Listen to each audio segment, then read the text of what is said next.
22 years ago to this day, New Orleans Queen Sandy has done something that I would not glorify, and am not ashamed to admit that I was taken advantage of by a New Orleans parish deputy that has abused his power as a deputy.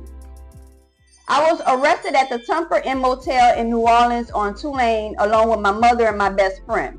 The officers came in looking to bust someone else, assuming that was who I got it from, and I told them I did not get it from him, and I found it by the trash can from someone that passed away.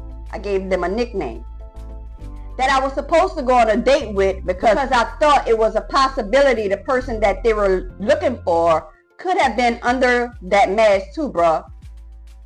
Could have been an officer. You know how they stick together, baby.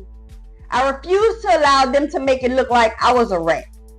I'm grown now and understand that every action has a reaction. I'm woman enough to admit that was a great smart move to make, baby. It was my job to make sure I didn't jeopardize my mother and my friend. That was my way of covering us all.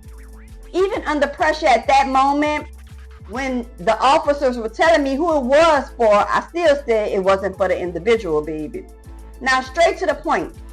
My mother, my friend, and I, all three of our ass went to jail, bruh. But I was the only one that was raped. Well, taken advantage of, baby. The part that I'm mad about is that when we got arrested, I had like a stack and 2K worth of candy, you heard me?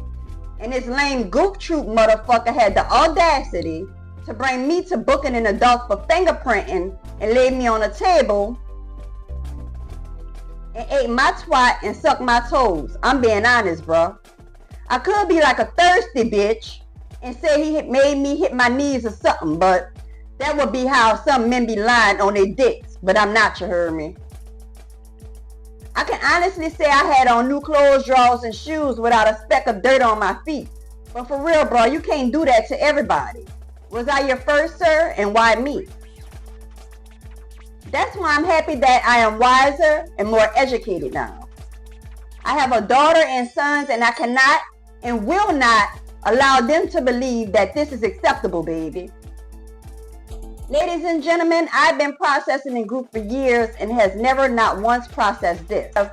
I've always processed concerning violent situations that my family and I have endured in the past, while other women only had that to process. But I've always given them respect and listened to their stories. Because when you've endured pain and utilized group to process in front of large groups, you cannot have insecurities and must speak with confidence and uplift, baby.